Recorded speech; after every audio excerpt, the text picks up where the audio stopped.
Video like जरूर कर लीजिए और ऐसे वीडियो लगातार फ्री में पाने के लिए चैनल को तुरंत सब्सक्राइब कर लीजिए और बेल आइकन को जरूर टैप कर लीजिए ताकि आगे भी सारे वीडियो आपको मिलते रहे। यूट्यूब में फॉलो करते हैं तो प्लीज ये वाला फ्री टेलीग्राम चैनल जरूर ज्वाइन कर लीजिएगा। सारे नोटिफिकेशन सारे अपडेट यहीं पे आते हैं, ध्यान रखिए। Hello friends, welcome back to our YouTube channel UPPSC best online coaching. उम्मीद है कि आप स्वस्थ होंगे और बेहतर पढ़ाई कर रहे होंगे। तो आज की इस वीडियो में हम लोग यूपीपीएससी प्री 2024 के लिए हिस्ट्री के टॉप 500 क्वेश्चन के डे सेकंड का डिस्कशन करेंगे। इसमें हम लोग प्रश्न संख्या 16 से आगे बढ़ेंगे। इससे पहले की क्लास में हम लोगों ने 15 तक के क्वेश्चन का डिस्कशन किया था। तो चलिए स्टार्ट करते हैं। देखिए यहाँ पर प्रश्न संख्या 16 दिया है, निम्नलिखित कथनों पर विचार कीजिए। यहाँ पर कुछ कथन दिए गए और बाद में आपको बताना है कि इसमें से कौन सा कथन सही है। तो पहला कथन यहाँ पर दिया है, Lord William Bentinck governor general थे जब डॉक्ट्रिन ऑफ लैप्स को स्पष्ट किया गया था।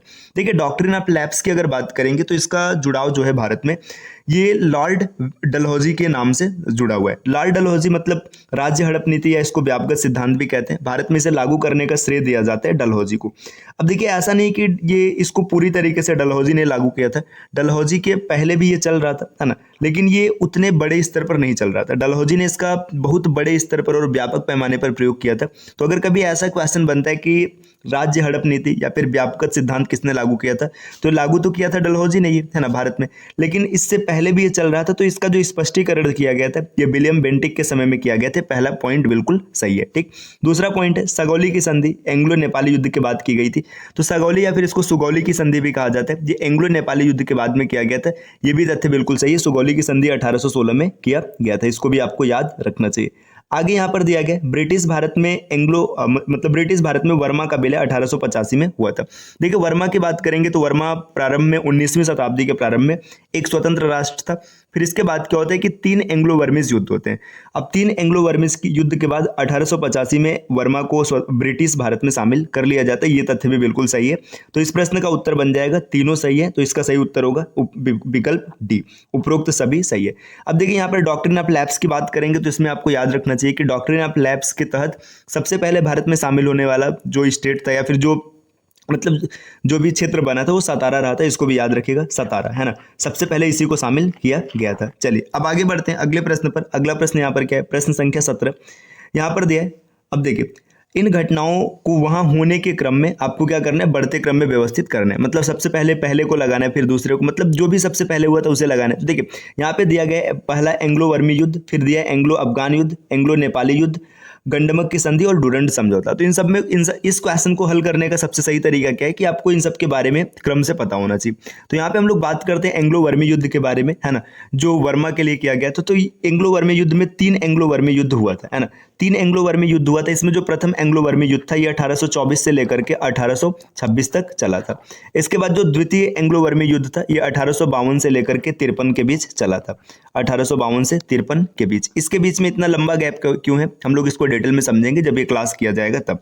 इसके बाद अगर तीसरे की बात करेंगे तो तीसरा एंग्लो वर्मी युद्ध हुआ था 1885 के आसपास। ठीक, अब एंग्लो अफगान युद्ध की बात करेंगे तो 3 एंग्लो अफगान युद्ध भी हुए। एंग्लो अफगान युद्ध की बात किया जाएगा तो 3 हुए, है ना। पहला एंग्लो अफगान युद्ध 1839 से लेकर के 42 तक चला था, ये आपको याद रखना चाहिए।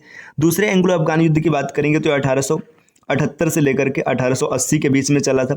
और तीसरे एंग्लो अफगान युद्ध की बात करेंगे तो 1919 के में हुआ था। ठीक, अब इसके बाद देखिएगा यहाँ पर बात करेंगे एंग्लो अफगानी युद्ध। तो एंग्लो अफगानी युद्ध जिसे गोरखा युद्ध भी कहा जाता है, ये 1814 से लेकर के 1816 के बीच में चला था। अभी जस्ट पीछे हम लोगों ने बात किया था कि जो सुगौली की संधि थी इसके तहत ये युद्ध समाप्त हुआ था।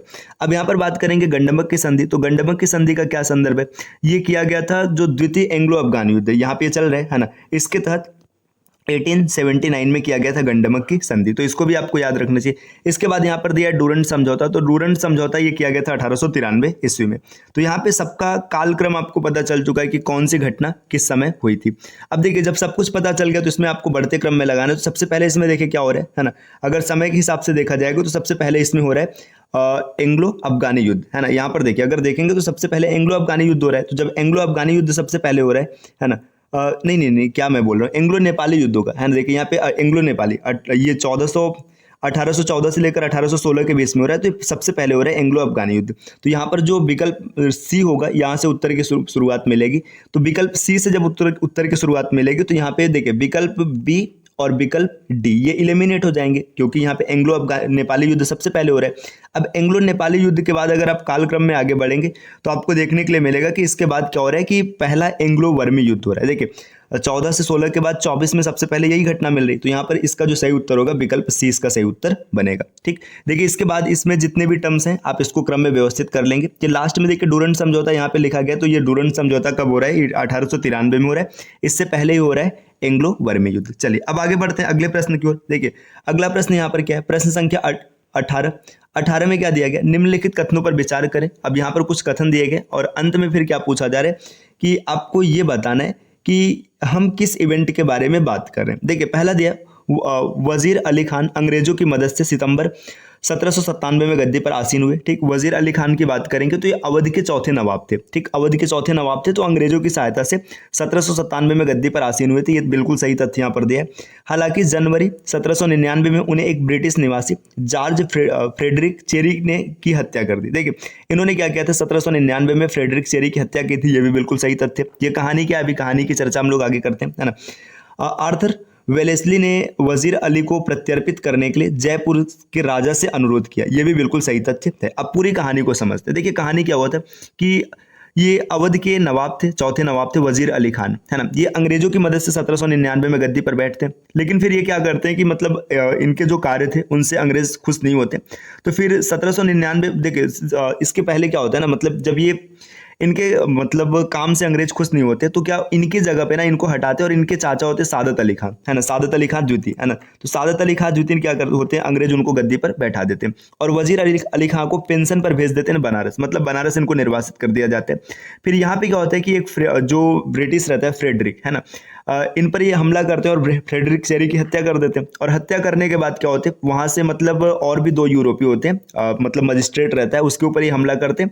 और इस जो ये मतलब चेरी के ऊपर हमला कर रहे हैं बनारस में, इसको बनारस नरसंहार के रूप में जाना जाता है। फिर इसके बाद क्या होता है कि यहाँ से भागकर चले आते हैं जयपुर, है ना, और जयपुर के जो राजा होते हैं वहाँ उनके यहाँ ये शरण लेते हैं, है ना, ये मतलब जो शासक रहते हैं। फिर बाद में क्या होता है कि जो अंग्रेज रहता है वेलेस्ली, है ना, ये क्या करता है कि जयपुर के जो शासक होते हैं इनसे अनुरोध करते हैं कि इन्हें मतलब वापस कर दिया जाए अंग्रेजों को। फिर वहाँ पर क्या होता है कि जो जयपुर के राजा थे इन्होंने एक शर्त रखा कि न तो इन्हें वजीर अली खान को मतलब फांसी दी जाएगी और न ही इन्हें हथकड़ी लगाया जाएगा। तो फिर वो मान जाते हैं अंग्रेज। फिर इसके बाद क्या होता है कि जब ये मान जाते हैं तो मतलब ये इनको सौंप देते हैं और फिर बाद में इन्हें कलकत्ता में कारावास दिया जाता है। तो ये तीनों तथ्य यहाँ पर सही है। अब ये बात कहाँ का किया जा रहा है, तो यह है अवध में नागरिक विद्रोह। तो अवध के नागरिक विद्रोह की सभी घटनाएं हैं। ये पूरी कहानी आपको सुन करके याद आ गया होगा कि हम लोग अवध के नागरिक विद्रोह की बात कर रहे हैं। चलिए अब आते हैं अगले प्रश्न पर। प्रश्न संख्या 19 क्या दिया है, 19 यहाँ पर दिया है मद्रास संधि 1799 के बारे में निम्नलिखित पर विचार करें। अब यहाँ पर बात किया जा रहा है मद्रास संधि, है ना। तो मद्रास संधि में देखिए आपको पूछा क्या जा रहा है, लास्ट में पूछा जा रहा है कि नीचे दिए गए कोड का उपयोग करके सही उत्तर आपको चुनना है और आपको बताना है कि कौन कौन सा तथ्य गलत है। यहाँ पे सही की बात नहीं किया जा रहा है, आपको बताना है कौन सा तथ्य गलत है। तो मद्रास संधि 1769 के देखिए यहाँ पे दिया, यह मैसूर और ब्रिटिश ईस्ट इंडिया कंपनी के बीच में हस्ताक्षर किया गया था। तो मद्रास संधि की बात करेंगे तो देखिए जब प्रथम मतलब एंग्लो मैसूर युद्ध होता है तो उसके बाद मद्रास संधि को साइन किया जाता है। तो ये देखिए यहाँ पर आपको गलत बताना है, तो ये तो सही तथ्य है ना, तो ये सही तथ्य है। देखिए आगे दिया अंग्रेजों द्वारा हस्ताक्षर किए गए साम्राज्य के विनाश के लिए संधि की अनुमति। तो देखिए यहाँ पे ये गलत तथ्य है ना। फिर आगे क्या दिया, इसे प्रथम कर्नाटक युद्ध का अंत किया गया। देखिए ये प्रथम कर्नाटक युद्ध जो है ये किया गया था एला सापल के तहत, तो इसके तहत नहीं किया गया, तो ये भी गलत हो जाएगा। इसके बाद आगे है उपरोक्त में से कौन सा कथन गलत है। देखिए दूसरा और तीसरा यहाँ पर गलत है, तो इसका जो सही उत्तर बनेगा विकल्प बी हो जाएगा। नेक्स्ट आते हैं अगले प्रश्न पर। देखिए अगला प्रश्न यहाँ पर क्या है, प्रश्न संख्या 20। अब प्रश्न संख्या 20 में दिया है निम्नलिखित में से कौन प्लासी की लड़ाई का कारण नहीं था। अब बात आपको ये बताना है कि कौन कौन ऐसा है जो प्लासी की लड़ाई का कारण नहीं है। तो पहला पॉइंट यहाँ पर दिया बंगाल के सिंहासन पर मेहरुनिसा के दावे के लिए ब्रिटिश समर्थन। तो देखिए जो बंगाल का सिंहासन होता है वहां पे मेहरुनिसा का दावा आता है, तो इसके लिए मतलब ये ब्रिटिश क्या करते हैं, इसका समर्थन करते हैं। तो ये तब उस समय का कारण था। आपसे पूछा गया कौन सा कारण नहीं था, तो ये तो भाई इसका उत्तर नहीं बन सकता। आगे फोर्ट विलियम की किलेबंदी और किले की दीवारों पर बढ़ती बंदूकें। देखिए फोर्ट विलियम की किलेबंदी की जाती है तो उस समय वहां का जो बंगाल का नवाब था सिराजुद्दौला, है ना, अलीवर्दी खां का नाती, वो इसका विरोध करता है ना, तो इसका विरोध करता है तो ये भी एक कारण बना था। फिर आगे है पूरे बंगाल से कस्टम ड्यूटी का उन्मूलन, जिसके परिणाम स्वरूप अंग्रेजों के लिए राजस्व की हानि हुई। तो यहाँ पे कस्टम ड्यूटी का उस समय मतलब कोई लेना देना नहीं था, तो ये इस क्वेश्चन का सही उत्तर बन जाएगा विकल्प सी। चलिए अब आते हैं अगले प्रश्न पर, प्रश्न संख्या 21 को देखते हैं 21 में क्या चर्चा किया गया। चलिए देखिए यहाँ पर प्रश्न संख्या 21 की ये देखिए, चलिए अब यहाँ पर है निम्नलिखित में से कौन सही रूप से मेल खाता है। अब आपको 21 में ये बताना है कि कौन सा इसमें से विकल्प सही तरीके से मेल खाता है। तो देखते हैं कौन सा विकल्प सही तरीके से मेल खाता है। यहाँ पर देखिए जो जिक्र किया गया दिया गया प्रथम एंग्लो मैसूर युद्ध, ये मद्रास के संधि के तहत समाप्त हुआ था, ये बिल्कुल सही है, मेल खा रहा है ना। आगे प्रथम आंग्ल मराठा युद्ध, ये सालबाई के संधि के तहत समाप्त हुआ था, ये भी यहाँ पर मेल खा रहा है। आगे प्रथम आंग्ल सिख युद्ध, ये लाहौर के संधि के तहत समाप्त हुआ था, ये भी सही तरीके से मेल किया गया। आगे प्रथम कर्नाटक युद्ध, ये एला सापल की संधि के तहत यहाँ पर ये शांत होता है। तो इसमें जो चारों दिया गया चारों एक दूसरे से सही मेल खाते हैं, तो इसका सही उत्तर हो जाएगा विकल्प डी। 1, 2, 3 और 4 सभी सही तरीके से मेल खाते हैं। चलिए आते हैं अगले प्रश्न पर, प्रश्न संख्या 22 में क्या दिया, निम्नलिखित को कालानुक्रम व्यवस्थित करें। अब आप इन सबको एक क्रम में आपको सेट करना है, मतलब सबसे पहले कौन हुआ था, उसके बाद कौन हुआ था, उसके बाद कौन हुआ था। तो इसमें देखिए अगर हम लोग देखेंगे तो सती प्रथा का उन्मूलन, सहायक गठबंधन का सिद्धांत, है ना, लाहौर की संधि और गुलामी का उन्मूलन। तो इसमें जो सती प्रथा का उन्मूलन हुआ था 1829 में हुआ था, है ना, 1829 में सती प्रथा का उन्मूलन हुआ था। इसके बाद हम लोग अगर देखेंगे सहायक गठबंधन का सिद्धांत, है ना, तो सहायक गठबंधन का सिद्धांत या फिर इसको सहायक संधि कहा जाए। देखिए सहायक संधि जुड़ा है लॉर्ड वेलेस्ली से, है ना, और लॉर्ड वेलेस्ली का जो मतलब ये सिद्धांत था ये लगभग 1798 के आसपास आया था, है ना, 1798 से लेके 1805 के बीच में चला था, है ना। इसके बाद देखिए लाहौर की संधि की अगर बात करेंगे तो लाहौर की संधि जो की गई थी ये 1846 में किया गया था, है ना, और लाहौर की संधि जो किया गया था ये मतलब ऐसे मान के चलेगा प्रथम सिख युद्ध जो था उसके बाद ये किया गया था, प्रथम सिख युद्ध के बाद किया गया था। अब गुलामी के उन्मूलन की बात करेंगे तो जो दास्ता को समाप्त किया गया था 1843 में किया गया था। तो आपको सबका समय पता चल गया। अब इसको आप कालक्रम में आसानी से व्यवस्थित कर सकते हैं। देखेंगे तो सबसे पहले इसमें कौन है, 1798 मतलब सबसे पहले दूसरा आएगा, तो दूसरा सिर्फ इसमें देखेंगे तो सिर्फ एक ही विकल्प में दिख रहा है, विकल्प सी में। तो इस प्रश्न का सही उत्तर हो जाएगा विकल्प सी। देखिए इसके बाद 1829 आएगा, 1843 आएगा और 1846 आएगा, तो 2143 इस प्रश्न का सही कोड बनेगा, विकल्प सी में ऐसा दिख रहा है। आते हैं अगले प्रश्न पर, प्रश्न संख्या 23। देखिए 23 में यहां पर क्या दिया, महारानी विक्टोरिया की उद्घोषणा 1858 से संबंधित निम्नलिखित पर विचार करें। अब महारानी विक्टोरिया जो उद्घोषणा कर रही है उसमें क्या क्या तथ्य है, इसके ऊपर आपको विचार करना है। इसको थोड़ा सा और ऊपर करते हैं ताकि सब चीज आपको दिखता रहे। रुके इसको ना थोड़ा सा यहाँ पे जूम इन करते हैं, लेकिन जूम इन या नहीं हो रहा है। चलिए इसको हम लोग आगे खिसका के पढ़ लेंगे। देखिए पहला पॉइंट यहाँ पर दिया गया, देखिए ये काहे नहीं हो रहा है जूम इन, भाई इसको हो जाना चाहिए, है ना। कोई नहीं, चलिए हम इसको मतलब खिसका के देख लेंगे। देखिए यहाँ पर इसमें पहला पॉइंट ये दिया है, देखिए कि इसने भारत में कंपनी के शासन को समाप्त कर दिया और शासन महारानी के हाथों में चला गया। तो जो देखिए ये 1857 में क्रांति हुआ था, जिसे प्रथम स्वतंत्रता संग्राम के नाम से भी जाना जाता है ना, सैनिक विद्रोह के नाम से भी जाना जाता है।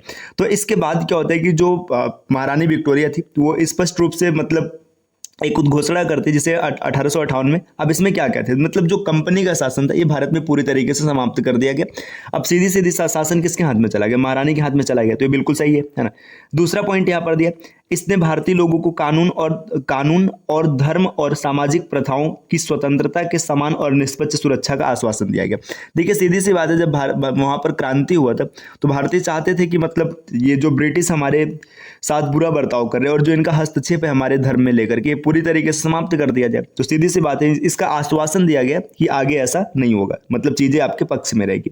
महारानी विक्टोरिया की उद्घोषणा ने 1858 के अधिनियम को एक व्यवहारिक रूप दे दिया, यह भी बिल्कुल सही तथ्य। ठीक, आगे इसमें क्या बोला गया, आगे ये बोला गया कि इसने विचार दिया कि मूल निवासियों के हितों को ब्रिटेन और अन्य यूरोपीय शक्तियों पर प्राथमिकता दी जाएगी। तो देखिए यहाँ पर मतलब ऐसा नहीं था कि मतलब ये दिया गया था, तो ये चौथा गलत है। तो इसका सही उत्तर हो जाएगा पहला, दूसरा और तीसरा सही है।